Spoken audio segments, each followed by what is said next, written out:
You know, with these Vexilar flashers, they can do so much for the ice angler, and we know what they can do. They can find bottom, they can find fish, right? Those are the basic functions, but there's some stuff that these flasher units can do that we oftentimes do not think about. And the thing I want to address right now is what I call color palette 2. And for some of the guys and gals out there watching this, they're probably already nodding, or they might be upset at me because I'm about to share a secret that they've known about for a while. And now, what is color palette 2 exactly? For starters, all these Vexilar units are 3-color flashers, except for some of the units like a 28 and a 30. You have multiple colors. Color palette 2 is available on the 20, the 28, and the 30. And I'm going to talk about how each one is applicable for you. So for starters, what is color palette 2? Color palette 2, what it does here, and it's the easiest for me to show you on this FLX-20. And what it does is it changes your color palette to just red and orange, okay? So your 3-color flasher traditionally is gonna be green, orange, red, weakest to a strongest signal. I think we know that. But when you go to your second color option on the 20, it takes away the green. So that's probably the easiest way to understand what I'm referencing. And on the 28, same fashion, I can take away, right now you can see I have green, orange, red. By going to my color selector on the 28, that's the CS, I hit my gain button. I'm now color number 2. You can see it takes away the green. And on the 30, your color selector is going to be on the far right.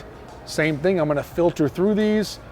There's color number 2, it takes away the green. So that's how you change it on the 20, the 28, and the 30. Now, meat and potatoes of this conversation is, what does it actually do for you as an angler? You know what? It does a lot more than you think. And what it does for me is it takes away some of that interference, whether it's from an opposing signal, whether it's from weeds, whether it could be clutter, whether it be zooplankton, situations like that. And it gives me only what I want to look at. So right now, for example, on this 28, if I go back to color palette 1,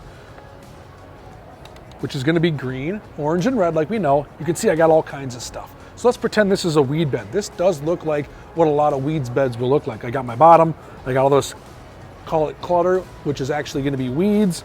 Lots of stuff to look at, right? I feather my jig through there, I'm probably not going to see it. Now if I go to color palette 2, and I go back to that same window, it clears everything up. Now I can take away some of that green. I can see through the weeds a lot better. I can see my jig. I can see the fish more clear.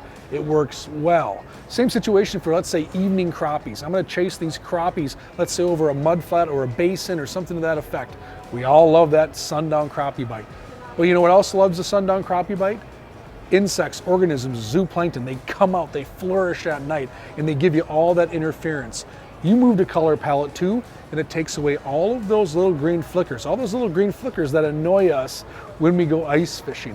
It then gives you just what you want to see. So color palette 2, if you're not playing with that for ice fishing, give it a try. Find ways to incorporate that into your arsenal so you can take away some of the stuff you don't want to see, so you can focus on your lure, the fish, and in the grand scheme of things, being more successful on the ice with color palette 2 from Vexilar.